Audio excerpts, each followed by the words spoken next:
We gonna get right to it. Is this Yeah. phone down?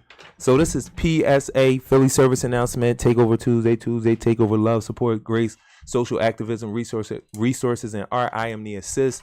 African support and strength, inspiration and success together. Shout out to Glockaware, always, holding me down, man. Let me get a little bit of, I it's therapeutic, and I always tell people that to do the show because I got my own range. You know what I'm saying? I could Yeah. talk about what I want to talk about. I could bring folks through how I want to bring them through. It always feels like community at the end of the day, even though we do handle business. It is a more formal way for me to send you an email, do the whole calendar invite situation. But then, more than anything else, meeting brothers and sisters in the community doing the work that we do, and then being like, yo, come on out here, talk to the people, let's end information apartheid with the information that we got and what's out there, what we can get access to. So, I had a long day, you know what I'm saying? So I want to get Yeah. right to it. When I met you yesterday at Man to Man Community Circle, you know what I'm saying? Shout out to my brother Craig, shout out to Run, all the brothers that came through. It was a bunch of brothers that came through, like always, you know what I'm saying? And we put a lot of information out there, a lot of resources out there. It was real live brothers being able to express themselves from all different walks of life on what's going on with black men, the black community. And we talk about all of those issues. And one of the great things that shout out to Sparks, that they do is reach out to all of their network to bring a wide variety of brothers into the circle. Yeah. You know what I'm saying? And make sure that we keep it intergenerational. Young folks are there, older brothers are there. It's like all different ages are represented there and all different experiences. And that's one of the great unique things about doing that circle and have been doing that circle. Like I was saying yesterday, it's an institution. We on like the fifth cohort, covering about 2 years, almost 3 years. Again, shout out to Dr. Wilson. I called him Run earlier, but shout out to Dr. Wilson. That's a research lab.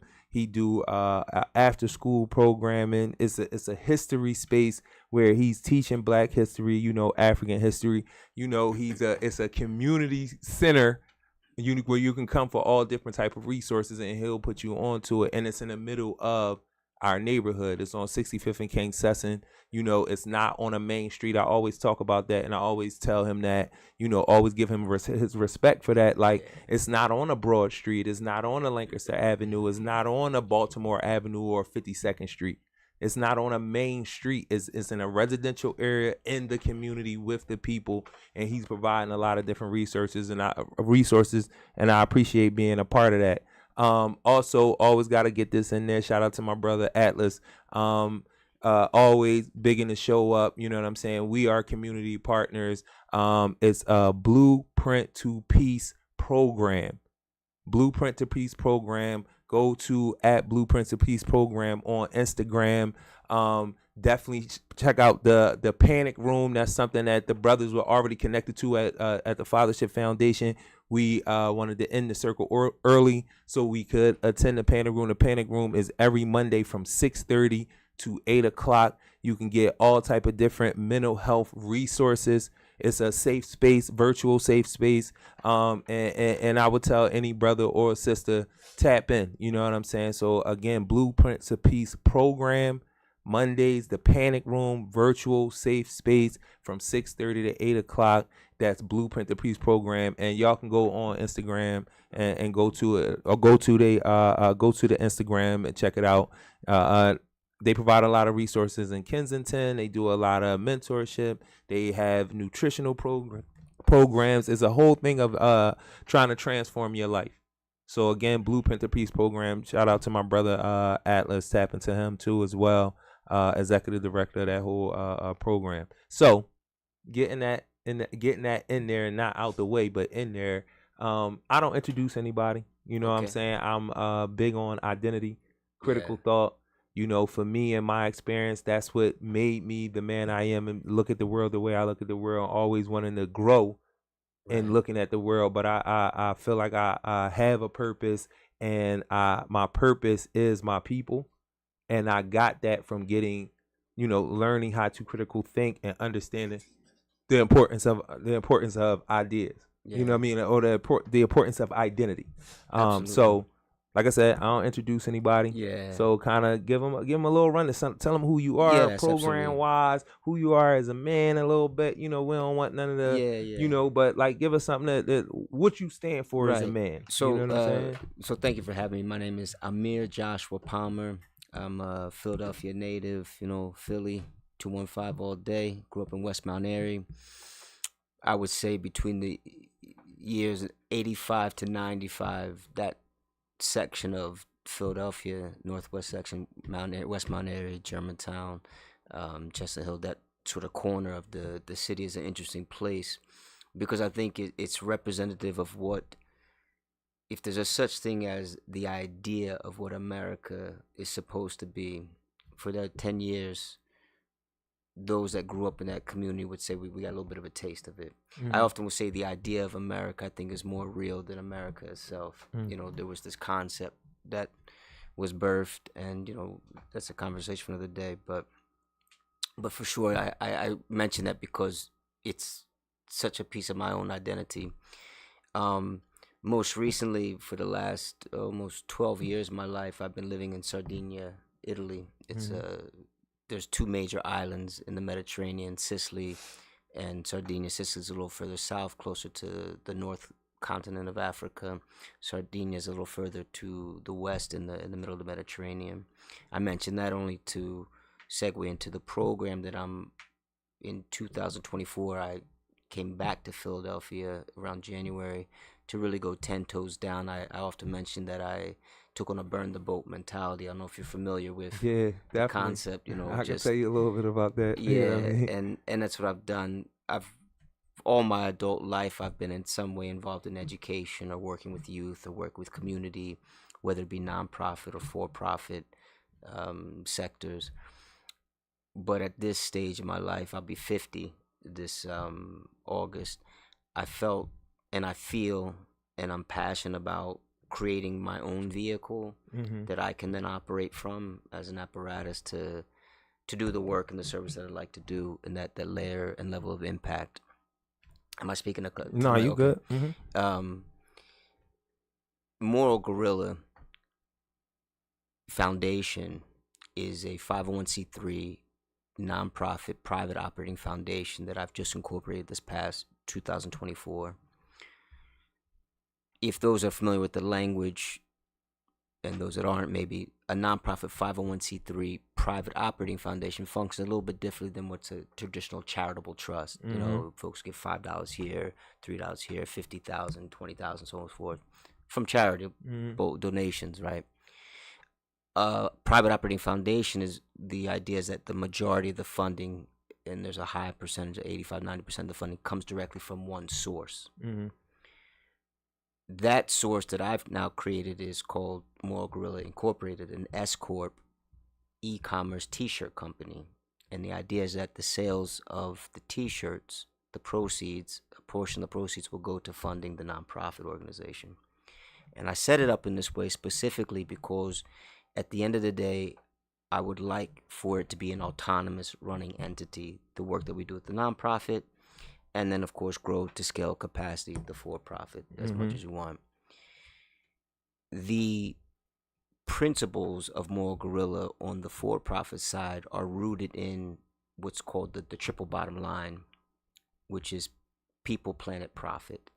So the idea is that you're taking consideration, whatever your business, service, or product, that you're taking into consideration the way in which the product is created and its effect against people and for people. And again, on the planet, the environment, right? Humanitarian and environmental ethics at an extremely high standard. You want to make a profit. It's a for-profit company, yes. But there have to be a sense of what is a reasonable margin of profit, and how I make my profit matters, you know, to me anyways. And I think there's a large enough community out there that they understand that or are becoming aware of that.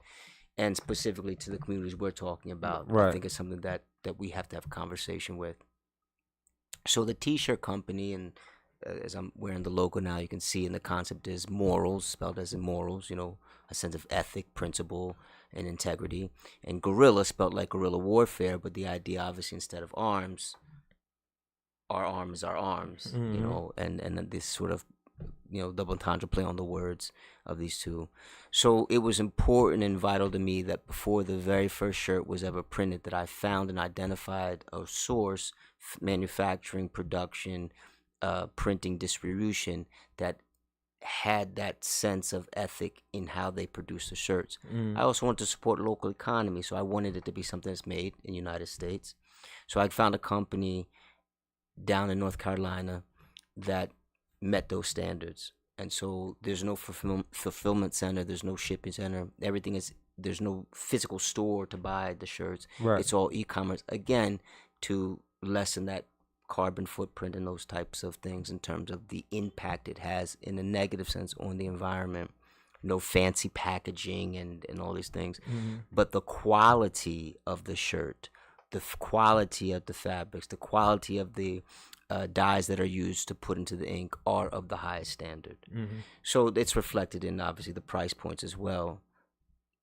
Other big name brand companies may outsource to somewhere else in the world and have less favorable ethics, right? In terms, so their price points are a lot lower. Right. Their markup points are far greater Ridiculous. than mine. Ridiculous.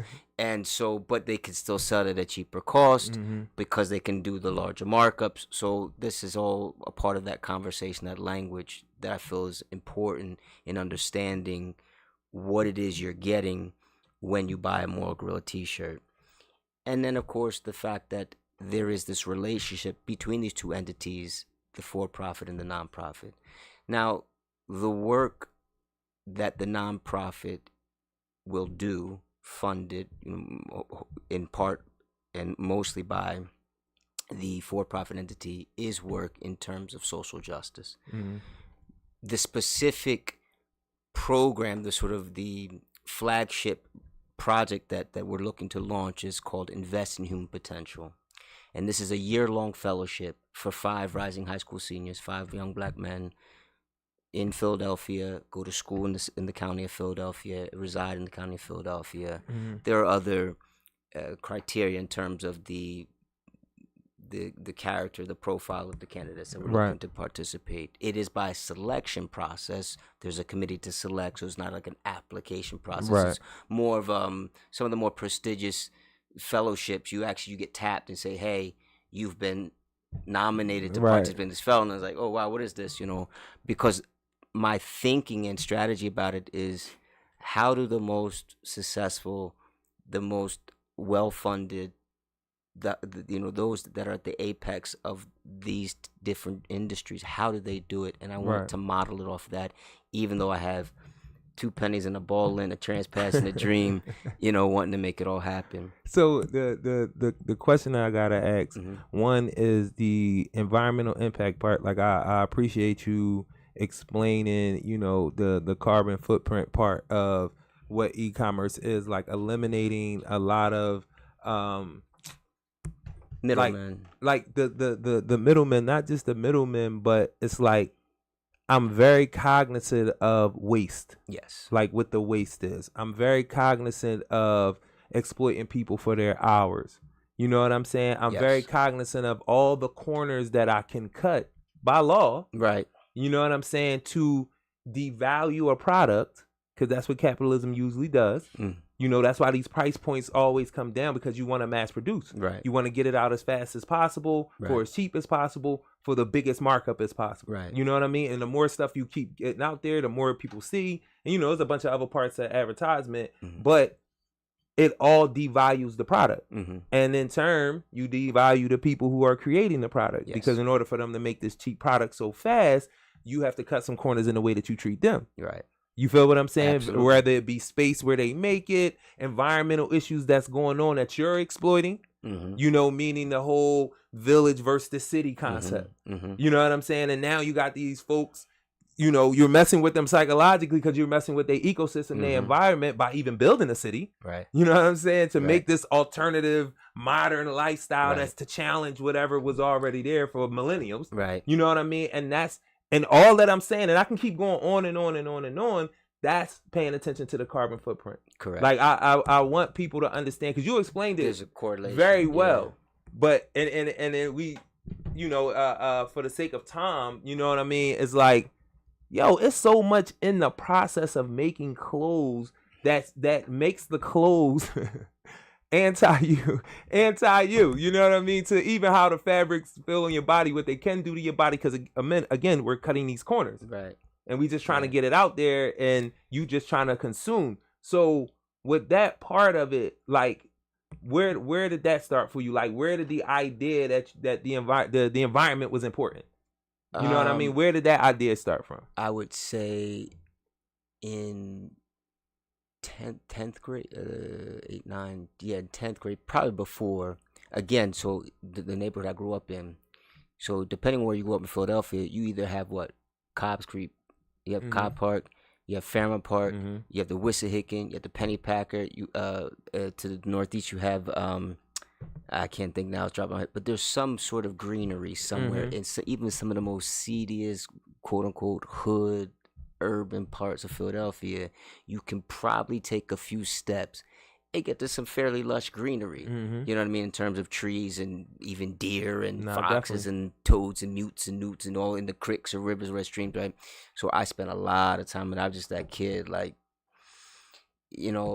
friends with, hey, you gonna go play? We go play basketball, play football, whatever, in the streets and all. And then after a while, hey, hop on my bike, and I'm in the woods. I'm like, man, I just liked it out there. There's just something that was natural draw. But in a more cognitive sense, I remember in the 10th or 11th grade class getting this book. It was Earth Science class, and they started talking about this thing called Gaia and the Mother Earth and all. And they're like, and it was really around the time also when the Philly Stomp came out for the recycling, became this very big thing. And it just, I don't know, just my mind was pondering this concept of that. And I was like, you start thinking about not just from the clothes you wear to the food you eat to the toothpaste you use. I mean, and it's so integrated now into every facet of your life that for me, in the emergence of Moral Gorilla Foundation, Moral Gorilla Incorporated, I knew that I want to be able to sleep well at night if I'm going to sell something. I want to know I can feel good about that I gave someone that got quality for a product that I sold to them or a service that I provided for them. So to me, that had to be fundamental. A lot of people even said, oh, just start making the shirts, and when you get to there, then you get... And I resisted, and I don't know if I was right or wrong or that. It's the way I chose to do it. We're still here at the foot of getting this thing off the ground, and we're still at the grassroots level of it. That's another element to organizing on grassroots level. Want to really connect with people in the community, so that, because there's that relationship as well in terms of environment. So environment is not just the natural aesthetic, but I think environment is also your neighborhood, your community gardens, and these things. But it's a very deep rabbit hole to go down to, how the music we play, the paper that we use, the dish detergent you use, there's a lot to touch on those things. So for me, that was important, because I remember that there's a very big name brand sneaker company that I remember that there was another teacher showed us this documentary of how these sneakers were made. And it was another part of the world, but people that looked similar to us, and the conditions in which they were making these sneakers was crazy. It's crazy. And then to know that back here in America, in the streets of America, urban, suburban, rural, etc., that people were going, sometimes losing life and limb for these products, and the markup was crazy, and the profiteers off of those particular sneakers were very few in terms of who's actually really gaining wealth. And their comments and their attitude was not what I would say like an Ali-esque mentality about it. So to me, these things matter, and there's a connectiveness to it. Later on at university, I remember going to a lot of different organizations and speaking with, different student bodies and student groups. I never joined any student organization, but if you were to ask the majority of the student organizations at Penn State University main campus between the years of 95 to 2000, I left for a year, then went back. But in that era, they might be like, oh yeah, he was in our organization. I wasn't a part of your organization, but I was at a lot of the meetings. I'm one of those people that's like that. Like I do want to be in community like that, see what's going on, seeing where we can partner, where we connect, and to learn, and definitely to learn, always to learn. And with that being said, we talked about partnering, and we definitely going to push this out there because I really, I'm already into a whole lot of environmental justice stuff, and I'm very much with you with the correlation, where we have those toxic mindsets, those toxic behaviors, so we can't make that connection to what the environment needs from us because we have a toxic mindset. You know what I mean? And the thing about this, because you were saying something about this is the way capitalism is, and the only thing I would say about that is that I don't know. I think we think of capitalism, but it's really what we're talking about is almost capitalism in a vacuum. Because if we were truly in a capitalistic society globally, well, and I could really capitalize off the resources and the wealth that I inherently have, it would not, the distribution of that wealth wouldn't look the way it looks today. Right. So look, in society, in all aspects, I think even in nature, there are hierarchies that just naturally occur. And, if we play Monopoly, whether somebody's going to go first, we can randomly choose who it is, but they're going to be the ones that go first and get a chance to pick up the properties first. Then somebody goes second. But it's somewhat of a loose. But at the end, somebody's going to win, and in winning, they're going to be the ones that consume the most, and they get to the top. And then you can say, okay, they won that round. What do we do now? Well, let's redistribute the wealth, and play again, and see who rises up this time, right? And so I think what we have to be mindful about is when we're talking about the frustrations that we have because of the way in which certain systems have been functioning. I'm really big right now in public education system. I'm doing a lot of volunteer work, substitute work in the public schools. And man, that's a big thing to unpackage as well. But I think if we can be more informed and clear about our language and the terminology that we're using, we can start to cut through a lot of long-winded conversations, and that's a heck of a thing for a long-winded person like myself to say. Listen, man, but I just say that because the for-profit side of this, I do want to make money. Why? Because I know who I am, and when this thing scales to that capacity, I can model off of like Paul Allen, who from Apple, he has a $350 million foundation, but he's got the product that he labored through, and they created Apple, so he can fund it that way. But the idea for me is that this would be creating a way that through a economic system and the political environment to what I feel in a healthy, honest way, bubble up to the top and become successful so that we can fund the type of work that we want to do. So I got two things. One, explain the opportunity for these young folks right here. And before you explain the opportunity, tell us a little bit more about the fellowship, like some of the things they'll be doing. The fellowship is the flagship program that's going to come out of Moral Gorilla Foundation. There are other programs, and if we had, I would put the website up so folks could see what the content is that we have there for now. A lot of it's the AI animated stuff because, again, we haven't done this yet. So under this banner, I've done this work and been doing this work, and I've invested everything into creating this. So with the fellowship, everything's around social justice. So whether it's from day workshops, myself running, with small groups to large groups, adults to children, talking about how within whatever organization, program, or individual you are or a part of, how you can be and are probably already being an agent for social justice, and how you can just amplify that because I don't need to reinvent the wheel. We don't need to make a new organization, so to speak.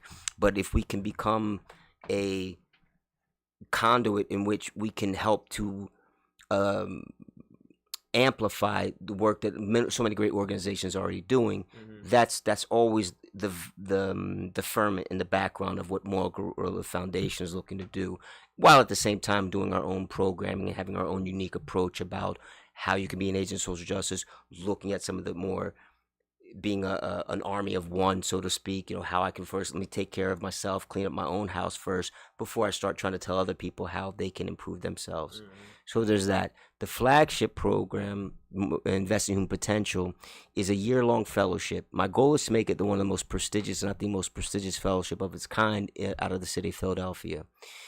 I want to take 5 young men, rising high school seniors. I did work like this before, very similar with Operation Understanding, where we took 16 students. It was 8 African American identifying, 8 Jewish American identifying, 4 male, 4 female, 4 male, 4 female on each side. We did 2 weeks in Senegal and 2 weeks in Israel. And again, throughout the year of their senior year of high school, there were these weekend workshops they were doing. So a lot of what I've done is modeled off of that experience I had as one of the team leaders on that particular project. With this, though, everything is geared towards being an agent for social justice very clearly. But the first piece I want to do is this 2-week retreat in Sardinia. Again, as I said, I've been there for the last 10 years, and it's a very unique place in the world, again, with nature, geography. But the idea of it is also sort of random. And I like the idea of this kind of organized randomness to things. For me, I know very theologically what it is that I'm looking to do, sort of the breadcrumbs to the alchemist trail of how you're going to discover you are already the agent of social justice you were looking for. But by saying, look, we're getting out of Philadelphia, you got to get a passport, we're going to go on an international flight, got to deal with TSSA, you got to go through customs, that whole experience, again, working with the young brothers who we know would most likely not have access to those types of opportunities, maybe at this juncture in life. So I want to tap into that group there and have that transformative experience. During the 2 weeks retreat in Sardinia, there's a very intense program really tied towards martial arts, tied towards trekking, stand-up paddling, surfing, getting out into the nature and the natural environment, and really creating spaces. Yes, we'll have discussion, breakout groups. There'll be some reading, journaling, and required scholastic sort of activities and curriculum to follow. But in all honesty, I want to create spaces in which the mind can start to silence. Some of the background noise, the white noise, can start to settle itself down, and you have time to really breathe and say, oh, okay, hold on a second. Who am I? Chi sono io? In Italian, like, chi sono io? Who am I, right? And be able to ask that question. Go back to Philadelphia, have obviously the debriefing session about the 2 weeks, and then at the beginning of that senior of high school, they'll know, okay, we now have other workshops we're going to be doing. We're going to do probably a 2-night, maybe a night, 2-night over in Penn State University, my alma mater. There are 2 university professors from over 25 years ago who I'm in touch with. They said, we're doing work in this world of communications. And this class that I took, I was a TA for Social 119, talking about social justice and racism. Very powerful class. Dr. Sam Richard, Dr. Lauren Mulville over there at State College. And they said, look, we'll do like a teen chat with them. They can come sit on the class. They can get involved in some of the discussions. And then we'll also have some small time where they can engage us. So I would just be the guide for that. That would be run by them. Taking them down to North Carolina to the factory where the shirts are being made. Social justice and entrepreneurialism, social justice and business, seeing how this product that's on the for-profit side being done and being made. Working with Bernard Collins, University of Pennsylvania, art graduate. He does a lot of work in painting, sculpting, poetry. Everything in his content is about social justice. He's an old school South Philly guy. Who's a really dear friend of mine as well, but he's prolific with it, right? And you can see him on the Instagram as well, dealing with social justice and art. Douglas Cox, he's the founder of the Dark Knights chess program, which was for a while, there was in the early years, one of the top chess programs in the city of Philadelphia. Prognostication, strategic thinking, and social justice. So you get the idea. There's not just a me. It's I want to put these young folks in front of this network of people and going through these processes, workshops, mentoring sessions, facilitation sessions, all gearing them towards how they can start actualizing their own occupation, education, or vocation with a moral compass, with a prime directive about who they are and being an agent for social justice in whatever endeavor or field they may go to.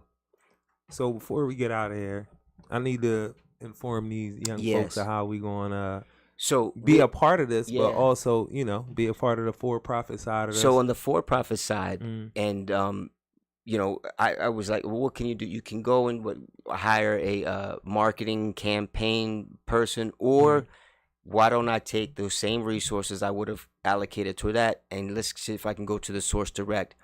I can create a promotion code that I can then give to an individual, or a big influencer, one of these big social medias. I've been trying to reach out to a few of them as well, the big ones, but you got to find somebody that's also big enough that they have an audience that they say, hey, yo, check out the shirt, go buy this shirt, and that audience is going to move because that's the relationship they have, but also close enough in range to somebody who's just getting off the ground and they're saying, okay, we can pick up on something like this. They would then get a percentage from the sales of the shirt. There could be a discount as well with that promotion code. There's a third-party platform called Up Promote is the one I've been looking at most recently, and I like it because, again, transparency and integrity are important. So the promotion code influencer will say this thing is called affiliate marketing.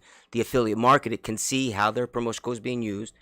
I can also see, so we can view it live and transparent. So then after we say, okay, if you sell, I don't know, 2,500, boom, it closes out, they get paid out. Or we can say, look, we'll run it for a month, and then when you hit the milestones, within that month, it closes out and you get paid. And there'll be obviously some sort of a very basic contract, probably a W-2 form that had to get filled out, because, again, the legitimacy of the business. But yeah, I mean, this is an opportunity if you're somebody who's got some gumption, some hustle in you that knows that, hey, you're also good at sales and marketing, or you want to even, give your hand.